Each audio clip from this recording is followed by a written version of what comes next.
week's Your Manchester, coming to you from the heart of our very fine city. That's right, this week and indeed today is local election day, and as you saw from my last intro last week, we had a Labour candidate on the show. We've got somebody scheduled in from the Lib Dems, but the party that always seemed to avoid us was of course the Tories. I'm glad to say though that has now been rectified. Absolutely, and yes, although politics can sometimes seem like a very distant relative, some say that you have the power to change this country and indeed this city. So with this in mind, we have on the show Martin Browne from the Lib Dems, and we've also got Stephen Carlton Woods from the Tories. Yes, this is all about to get very, very interesting, viewers. Oh yes, and also on the show today, we're going to be talking to Adam Zane, who is currently directing the Martin Ep5 play, Be More Martyn. What a man. As well as our guests, we have our Hayley talking soaps and Colin talking sports. Plus, Dan Westwood talks to two of the cast of the show called The Visitors. That sounds very amazing, that show. Isn't he also talking baby gadgets? That boy never stops talking, honestly, seriously, No. it's terrible. Yes! Yes, all this and more, only on Your Manchester!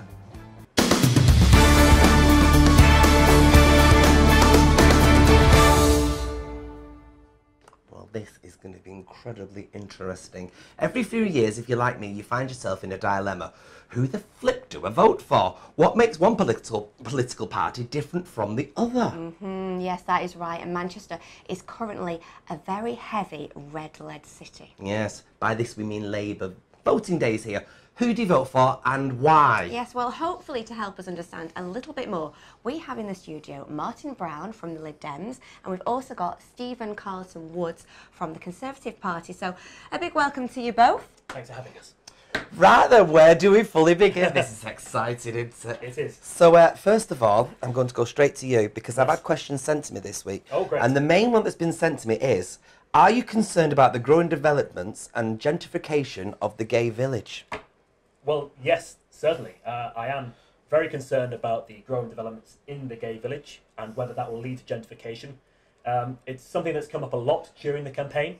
It's something a lot of people feel very strongly about. It is a major, major issue. We can sit on Canal Street and we can look out and we can see the start of these big developments going up across the other side of the canal. We can see Manchester New Square and Campus. I actually went into the showroom apartment for the Manchester New Square and was inquiring about prices, and the cheapest possible one-bedroom flat available was £239,000, Yes. which was almost double my budget, and is not really meeting the need and the demand that we've got in this area. We know what the problem is.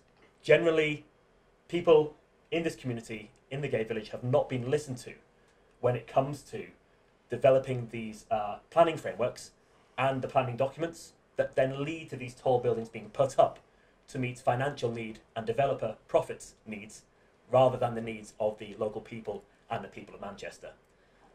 So to meet that concern, very simple step. We've got to consult with the communities we're building in so that development matches their expectations, meets their needs. We draw it from the bottom up, not top down. And what are your thoughts, Stephen, on that matter and the whole developments? Well, it's very difficult when you've got planning regulations and when applications go in. The council find it very hard to reject certain planning applications because if they do reject a planning application, it can be overturned by other departments, and it's not really a case of what the local people say or do. Higher authorities make that decision sometimes. It's not always the right decision, and some people will lose out in the village because of it. So that's an unfortunate situation, but there's not a great deal we can do unless the community of Canal Street get together and purchase certain sites themselves. But we were talking about that earlier. If they'd have done that many years ago, we wouldn't be discussing this now in this way. But it's like having the foresight to know that and action things. So It's almost being hemmed in, isn't it, yeah, the village now? So, But if I may, Stephen, very few planning rejections actually get overturned on appeal at the courts. But also, there's a lot of public money that could be spent here in and around the gay village. We look at the progress that's been made making St. Peter's Square look beautiful, fresh, clean, open public spaces. That hasn't happened here in the gay village. well, We could have spaces like that. We could have infrastructure that helps. Why not have crossings on Sackville Street that help people want to have a rainbow crossing like Brighton developed. Wouldn't that be brilliant? So there's lots of things we can do if we talk to the community and see what is needed here and spend the money where it's needed. Now, your party's all for talking and being quite strong out there, but do you actually think that your previous leader, Tim Fallon, and his religious beliefs have damaged the support from the gay community? Yes, unfortunately it has. Those comments were abhorrent, and I must reiterate, those do not reflect my views, nor the views of 99.9%, almost all of the party. The main issue, I think, why I'm a Lib Dem, is that they are proud supporters of human rights. It's a Liberal bill that first decriminalised gay sex. We are big supporters of the Human Rights Act, and we know the progress that's been made for the LGBTQ community in advancing the rights to participate in society as equals through the Human Rights Act. And we're the proud supporters of that. And one of the reasons why I'm a Lib Dem and why people should still support the Lib Dems is that we support equality in all areas going forward. And there's still more work to be done, and that needs to be done through having Lib Dem representatives like Lynn Featherstone, the Lib Dem MP, who helped bring about the Marriage Equality Act. But Martyn, I don't think it's just your party that's facing such challenges. Obviously, we know all about the Conservatives at the moment and a bit of an uproar that we're having nationally about the Conservatives. How do you think that's going to affect the local elections for you then, Stephen? Well, let me just go back a little bit here, because the Lib Dems don't have the monopoly on human rights and things like that. We all have an interest in human rights and doing right by people. Like the Labour Party seems to have them, think they've got the monopoly on the NHS. Well, they use the NHS as a political football as far as I'm concerned. We try and sort problems out, and I'm sure the Lib Dems care about the NHS as much as we do. Yeah, but the Conservative Party have had a lot of problems themselves, haven't they? So it's not just Liberal Dems and Labour that have issues. What are you going to do about that in terms of local elections? Which issue are we talking about? We're talking about the actual Prime Minister at the moment and the fact that everyone is calling for her to stand down, the fact that you've got a new Home Secretary. Well, it's interesting you say that, because when I'm on the doorstep talking to even Labour supporters, they quite like our Prime Minister over Jeremy Corbyn. So the media like to portray this thing of the Prime Minister's under a lot of intense pressure, but ordinary people seem to like her.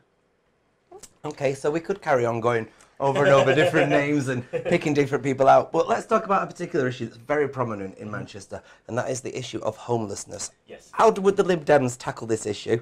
And then we'll come to the Tories. Well, I think we have to accept it is a tricky issue, probably the most difficult issue facing the city and our society at the moment. What has been missing in part up to now has been a real joined-up approach with different services speaking to each other. A recent report said there's something like 53 service providers giving help to homeless people in this city. And the overview and oversight has started to come about through some of the mayoral coordination across the whole Greater Manchester region. And we would support that action going forward. We'd support that action continuing. There has to be a joined-up approach, because if you just fund rough sleeping provision but don't fund mental health support, no point giving somebody a bed for the night or a home if there's not going to be the ongoing support to make progress and for them to make personal progress out of the situation they're in. Is that something you agree on, Stephen? Right, it's a complete shambles, the homelessness situation in Manchester. Then again, this is something else that suits Labour, because they can say, oh, look at this is times of austerity, government cuts, people living on the streets, servicemen living on the streets. It's an absolute shambles. There is no need for that to be happening at all. I partly wrote the Manchester Manifesto for the Conservative Party, and we have a section in there about homelessness, clearly defining what we would do in trying to eradicate the problem and to reduce the amount of rough sleepers in Manchester Centre. And the big overview of it is we have to have safe spaces for these people to go to, encourage them to come off the streets, because there is people there, if you give them £1 million, they'd still live on the streets, unfortunately, but that's a very small amount of them, not the general picture. So we need nice, proper secure spaces for them with the right support there. So we need social workers, health workers, housing officers, benefits workers, all at these locations, making sure these people are cared for right from the beginning and work through a plan, and they're maintaining their lives through the other side, not just a short-term solution. This wouldn't cost a great deal of money. When you think about the pressure it puts under the city for the amount of money that's being spent now and cleaning up and stuff like that. If it was done properly in a smart way and managed properly, it wouldn't really cost that much money. And when we think about how much money's in reserves, Manchester City Council have currently got £380 million sat in reserves doing nothing. It's an absolute disgrace. 7 years ago, in 2010, when the Conservatives came into power, at that time Manchester City Council had £120 million in reserves. Within 2 months, Sir Richard Lee stated that Manchester City area was the third most deprived urban area in the UK. So I responded to that saying, well, Sir Richard, do you think this is an achievement by the Labour Party, considering you've had control of Manchester for 40 years and we've just had 13 years of a Labour government? It's an absolute disgrace. Anyway, today, so 8 years on, they're now sat on £380 million in reserves. So why are they making all these frontline cuts? They're making people, the needy, suffer, and they're driving people into poverty just to score political goals. They're an absolute disgrace. Well, you've touched on Labour there, and obviously it's today's elections, and do you think, obviously Manchester has been a prominent Labour city, do you think we are going to see that change then? You can put a red rose on a pig, and some people would still go out and vote for it. I think that's unfair to the voters. We need to offer a positive vision of what the city can become with a diverse range of voices. 2016 local elections, 34% of people voted for a party that wasn't Labour, and yet we only end up with 3% representation being non-Labour. We need to translate those votes that people have got for other parties into seats. We're going to have to cut this short in a minute, but it is very interesting. It's something that I'd definitely like to get back to. But just before we finish, people are going to be voting today. Why should they vote Lib Dems? You should give 3 votes to your local Liberal Democrat team, because we are for equality, diversity. We want positive, proactive councillors in your area to help you. We want to devolve decision-making to the lowest possible level. That's the neighbourhood and the community who should write the development plans for their area. And why should we vote Conservative? It's tough in some areas because they're absolute through and through Labour, but I'd still say it's important for Conservatives that live in these areas, go out, vote Conservatives, because your votes do count. At the end of the day, Labour will be looking at all these Conservative votes we've got. It'll make them very worried, and in some areas we can actually win, and we would have a real opposition to Labour, and we could really scrutinise them and help make them do the right thing and spend money in the right areas, and stop sitting on massive amounts of money, and make sure that the people of Manchester that need help are getting the right help and provision. And also, we're in government as well, so we'd have a lot more. We've got ears in Westminster that would help us more, I think, as well. All right, then. Well, thank you very much, both of Certainly you. good talk as the Conservatives. Thanks very much. Love it. Thank you. I'm none the wiser. One lady who is a lot wiser, especially about soaps, is our Hayley. Over to you, Hales. Hi, I'm Hayley, and let's start with some soap gossip. Now, first of all, we're going to talk Emmerdale. Now, this week, Meghan thought that Frank had been cheating on her, so she kissed Graham. Actually, he hadn't, and then he got down on bended knee and proposed to her. What's she going to do? Now, she's asked Graham to keep quiet, but, you know, is it that simple? Will that actually happen? Now, Joe's life hangs in the balance after jumping off the edge of the quarry. And next week, it's Bob and Brenda's big day. But Bob is nowhere to be seen. It seems that Arthur's actually locked him in a pirate ship. Now, will he make it to the wedding on time, and will he be forgiven? Now let's go on to the couples. Now the biggest news in the last 2 weeks was that producer Kate Oates is stepping down and Ian McLeod of Emmerdale is taking over. Now Kate's storylines have actually brought in some of the biggest viewing figures, so it'll be so interesting to see what Ian brings to the table. Actually, it's quite exciting when a new producer takes over, I think.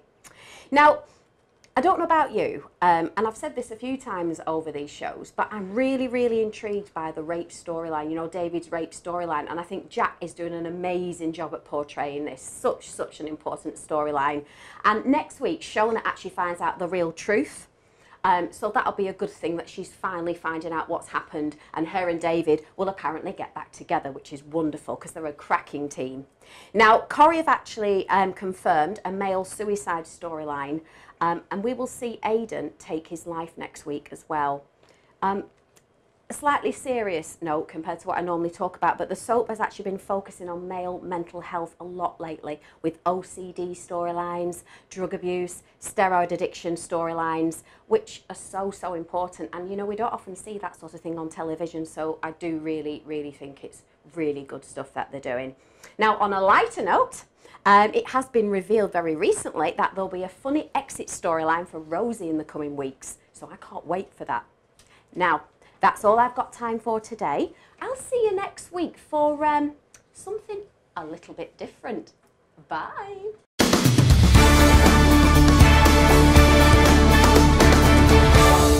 Now, we all know that the latest royal baby is born, and what a cute one he is. I know. Well done, William and Kate, as I call her, because she's in my inner circle. Oh, you know her? Oh, yes. I know Kate from my inner circle and Will's from my inner sanctum, and I won't tell you where I know Harry from, but I'm sure you can guess. Oh, dear. Here she goes again. Anyway, let's just cut to the point. Cut to Dan and all those posh baby gadgets. Hi everyone, this week we are looking into, oh hang on, we have a new royal baby on the scene. Congrats Will and Kate. With this news, I decided to look into luxury baby gadgets. First up, we've got the crystal clear top cot. The Hollis crib is a chic and sheer nursery necessity. Next, we move on to the eco baby furniture from Castor and Tutor Create. These are bedroom sets for babies and toddlers. And then we've got the Tot aeroplane hammocks. The Fly Baby provides a comforting bed for travelling infants. You can also get bubble-inspired baby beds. The Baby Bubble Bed by Lana helps your little ones to sleep. And finally, a new service in Japan helps working mothers feed their infants with breast milk deliveries. The mobile breastfeeding stations, the milk truck provides a private breastfeeding sanctuary for all mums. There's always been huge rivalry on the baby market, so here we take a look at Aldi's baby products in store. First up, we've got the Motorola HD Baby Video Monitor at $79.99. This ideal way to ensure peace of mind when it comes to your little one, this Motorola Video Baby Monitor will soon become your most loved home accessory. Just place this onto your child's bedroom or any other part of the house and feel instantly reassured that you can always keep an eye on them. And next we move on to the Mcr Animal Baby High Chair at $19.99. Let your little one eat alongside you at the table with this fun and practical high chair. Lightweight and completely portable, easy wipe clean seat pad, one large feeding trays with a space for a cup, padded seat for comfort and 5-point safety harness. And finally, we've got the Hock Shopper SLX travel system, $99.99. An online exclusive, this Hocker Shopper SLX travel system is perfect for parents who need an agile pushchair that offers maximum comfort for their little ones. Their ergonomic design allows for super convenient compact folding, which means you can load it into your car in no time at all. Amazing value for money. So there we have it, a range of baby items if you're splashing the cash or bringing baby up on a budget. I want one of them see-through cots. Except I won't get my foot in one of those. My feet are far too small. Oh yeah, you wouldn't get your foot in the crystal maze, you. Oh, yes. Anyway, let's introduce our next guest. We have got the wonderful Mr. Adam Zane and the fabulous Mike Lee joining us. Now, you might recognise Adam's face because he was in the fantastic 90s hit series I was a big fan of, Queer as Folk. Never watched it. Honestly. These days, not only does he act and write, he also directs. Yes, he does, and he's currently directing for the second time a beautiful play called Be More Martyn. Based on one amazing young man, a zillion times more glittering than what I am. Yes, indeed. He personified glitter. He was wonderful. He was, of course, the one and only Mr. Martyn Het. Welcome, Adam. Welcome, Mike. Hello. Hey. So, go on, ask away. Tell us about the play. I don't usually get in there. You don't normally get the first question, do you? But no, we are really interested in this play because obviously there's so much meaning behind it. Martyn touched a lot of people's hearts. Tell us a bit about what we can expect. Well, it's a brand new play this year. We did an event last year called Be More Martyn. It was very soon after after Martyn's death, so it was kind of like a memorial event, really. It was we interviewed 8 of his friends, and they told us incredible stories about him, and we transcribed those interviews, and actors read them word for word.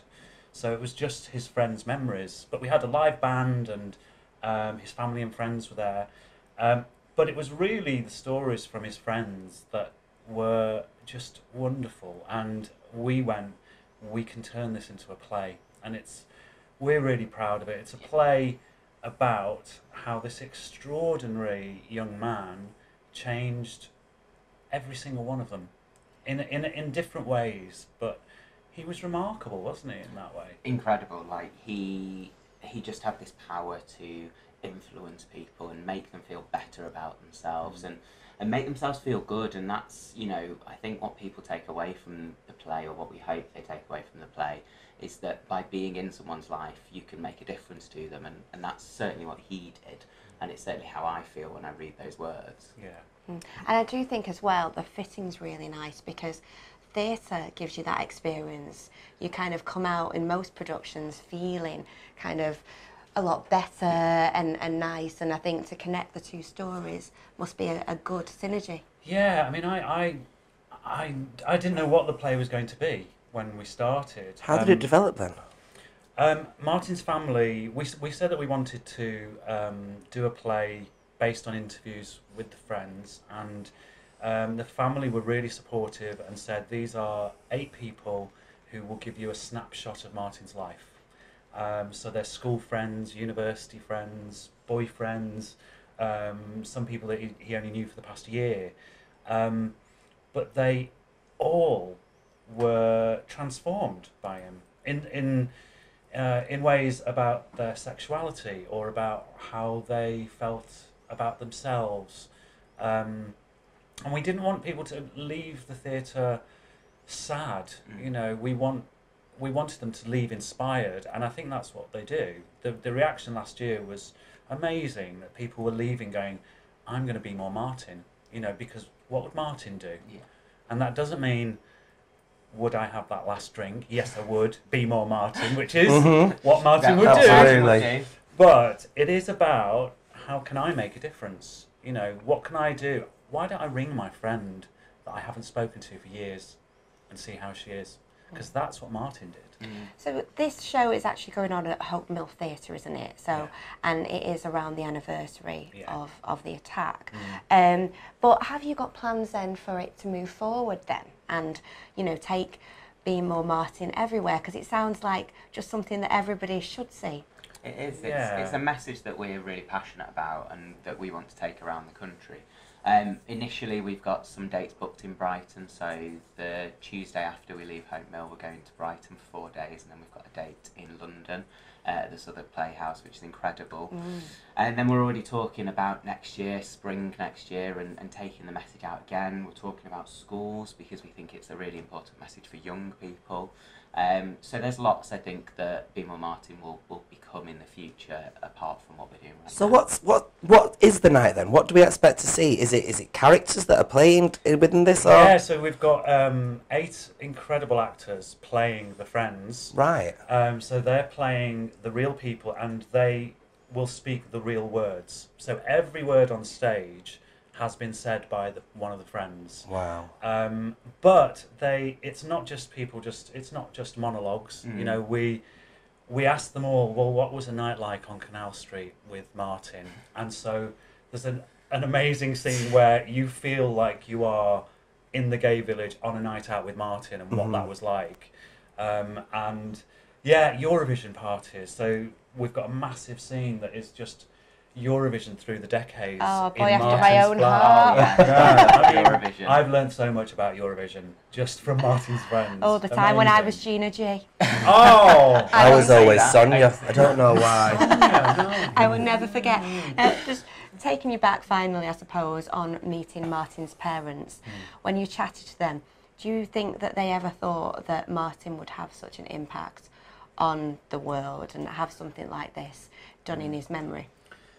It was probably the hardest thing for us was that opening night last year, when we knew that the friends were going to be there, but also his family, and their reaction to it was Amazing. It was amazing. It was Literally. they were really glad that we were telling his story, and they've been so supportive, and they really want us to get into schools and get young people inspired. And where can we watch it this time then? It's at Hope Mill? Hope Mill, and we're there for the week of the anniversary. open on the Monday. And yeah, we're there all week. So we're there. There's matinees. So hopefully we've got schools booked. We have got schools booked in, but we want more young people to come and get inspired by Martyn. And then off to Brighton Fringe. Well, we'd love to have you both back here, and then maybe the week that you're doing it, because you won't be stressful enough, will you? Yes, I think you should meet our lovely cast as well. You should bring some of your cast down. We'd love to speak to them and see what their thoughts are. I'm going to get myself one of those t-shirts. I know. Oh, lovely Martyn. I might even get myself a Deirdre tattoo. Oh, I shall hold you to that, Belinda. Yeah. I don't like needles. I'm not good with... Thank you very much to our lovely Adam and our lovely Mike.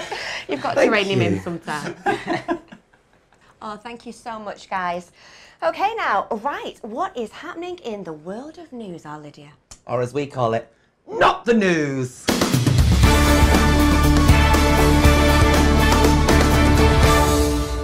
Hiya, I'm Lydia, and you're not going to believe what's been going on. First, a cute story about an even cuter dog. Every time one woman goes shopping, her guide dog takes her to a dog shop without her knowing. We've already established that dogs can be a bit cheeky and fib if it gets them a treat, but one guide dog has taken it a step further.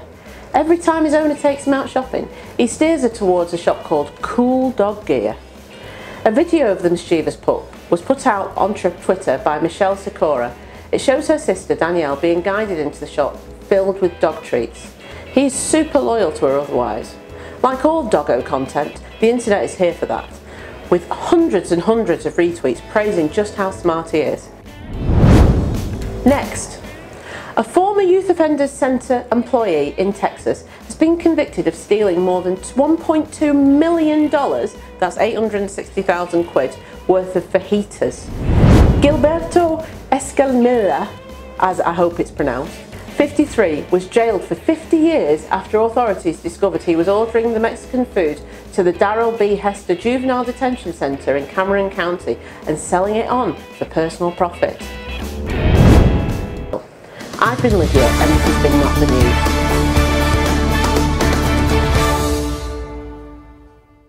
Back over to Dan Westwood, who yesterday got to speak to Sam Glenn and Jabez Sykes from the show The Visitor's Book. Oh, she cracks me up.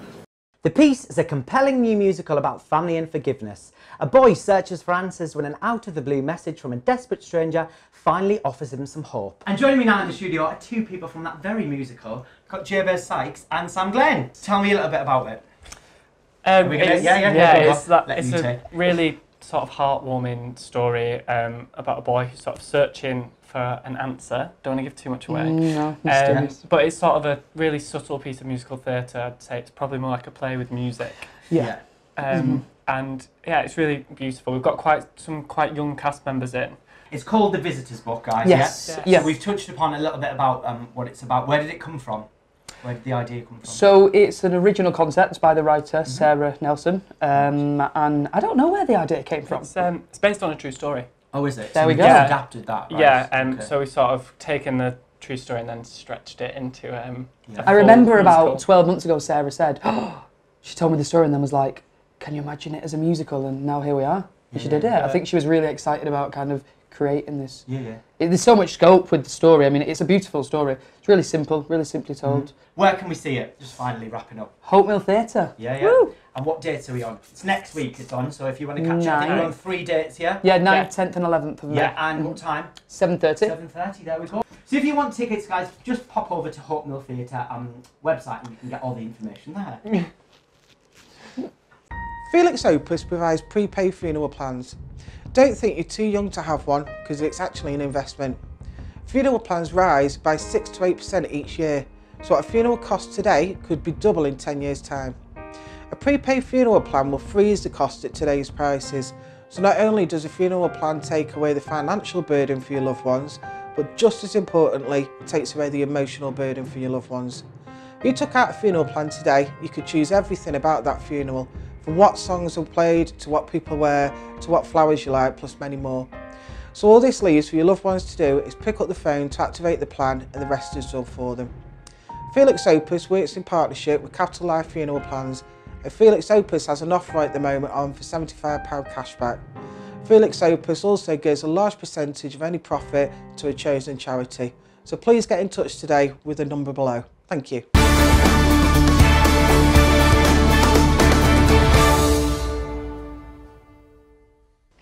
hello titters. What have you got for us this week? Well, we've got a little bit of the roundup of the weekly sport, followed by the sport of the week, which is the triathlon. Lovely. So, quick roundup from the football from Sunday. City managed to win away at West Ham 4-1. So another 9 points left to achieve the highest points tally in a... They did give him a run around, didn't they? 4-1. That was astonishing. But I did like the fact that Man United had a bit of a good weekend as well. Well, yeah, 1-2-1. Was it the 93rd minute they managed it to score? was, yeah. In our household, somebody jumped up straight off, nearly scared me to death. My tea was all over me. But yeah, it was a good result. But what was the lovely bit about that was, with it being Arsene Wenger's last visit to Old Trafford as the Arsenal manager, they made that wonderful presentation before the game with his old adversary, easy for me to say, his old adversary. So what's his name? Sir Alex Ferguson. Oh, was he there? He was there. No, I know him. Oh, you know I know. him. There's a statue of him, isn't there? There is, yes. He was there in his seat, chewing his chewing gum as usual, with his red nose and all that. Well, they gave him a nice little presentation before the game. So Arsenal, What did they give him? A bit of a trophy, like a cup. Like he They'll doesn't need only any silverware more. they'll get this year. So. Oh, but they're not from Manchester. All right. Get on to the rest of the sport, please. Right, sorry, here. Now, Lyon ladies beat Manchester City women on Sunday in the semi-final of the Champions League. Oh, it's a shame. And sadly, they won 1-0, and the goal was scored by the England and ex-Manchester City player Lucy Browne. No way. Oh, that's a turnaround. Irony. But she's one of the top players who's up for the Women's Footballer of the Year award, World Footballer of the Year award, so we lost to a bit of class. Anyway, the sport of the week. there we go. The sport of the week, enjoy. Yes. What have we got? We've got the triathlon. Which encompasses what sports? Well, now, nice and easy. Yeah, there's 3 different parts to this. There's a little swim. Yeah. And a little bike ride. All right. And then a little run, if you're only 9. Oh. But then you get to the adult stage, and we get to the Olympic bit, where it's 1.5 kilometre swim in open water. That's about a mile. Then you've got a 40 kilometre bike ride, which is about 25 miles. Straight after each other? Oh yeah, continuous, yeah, just have a quick change. Is there a Starbucks on the way? No. Possibly. All right. Yeah, it could be. Okay. Yeah. And then finally, you have a little 10k run after the bike ride. Right. So in effect, it's like going along the East Lancs Road from Manchester to Liverpool. Oh, it's like killing yourself, that's basically, if you did it isn't on a it? straight line. Yeah. And the fellas are they take about 1 hour and 54 to achieve it all. Wow. Sorry, what? 1 hour and 54 minutes. I couldn't walk around the studio twice in that time. And the ladies are just over 2 hours, you know. In fact, on Sunday was the Bermuda triathlon. Oh, I thought you were going to say triangle. I thought you'd get lost in that. I had to think myself. That's just the ladies. And we got no interest in the gents because we got no representatives because the Brownlee brothers weren't running. Oh, they're great. They were the ones that got, and he carried him over, didn't he? The That's brothers, the ones, because the they were Brownlee like, brothers. oh, and he went, Yeah, oh, let me from carry you. I've got it there, from the dark yes. side, Yes. yeah. And but the ladies, we actually got second. I'll just have a quick look at me notes. Yes, a lady called Vicky Holland. Fantastic. And she was only 2 minutes behind the winner, who was actually the Bermudan lady. Brilliant. So, but we had 2 other places. Has this tempted you to have a go then, Colin? Because what we really want to see is you getting your wetsuit on, Well, I thought you were then gonna getting say on it your off, bike, You and might then going want to for a see run. that. Yeah. I can feel my croissant coming back up. Oh. Ignore it. No, I've got to admit, there's one part of it. It's the open water, open water swimming. I wish I had my teeth in tonight. Can I borrow yours? Yeah. Oh. And it's one of those. It's this place like Pennington Flash on the way up. Oh yeah, nearly, yeah. Well, they have open water swimming 3 times a week, or more obviously nearer. They have it near Media City, don't they? Actually, that Dock 10 between Media City and the. I've often thought, what are people doing in there? Now I know. And that's what it is. That's the open water. Well, I didn't know. They might have been having a little paddle, or they might have dropped something in there. You just never know these days, do you? Tell me what you're doing next week. This is all getting very Twilight Zone. I think it's a secret next week.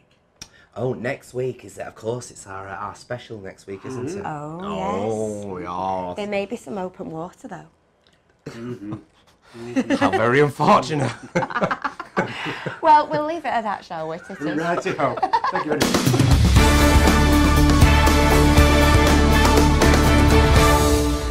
And so another show's gone past as well. Do you know that went quick? Oh, Next week, though, is a truly special one, as the Lowry has granted us our very first exclusive special. Yes!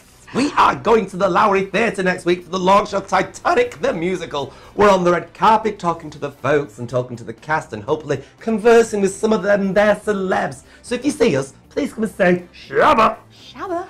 It's all very exciting. We also have our regular features as well, but with a slight twist, because next week is all about the Titanic. Well, I hope it goes down well. Oh, got a bit of a sinking feeling about that one. Anyway, it does promise to be a very special night. So till then, take care. Ta-ra, flowers!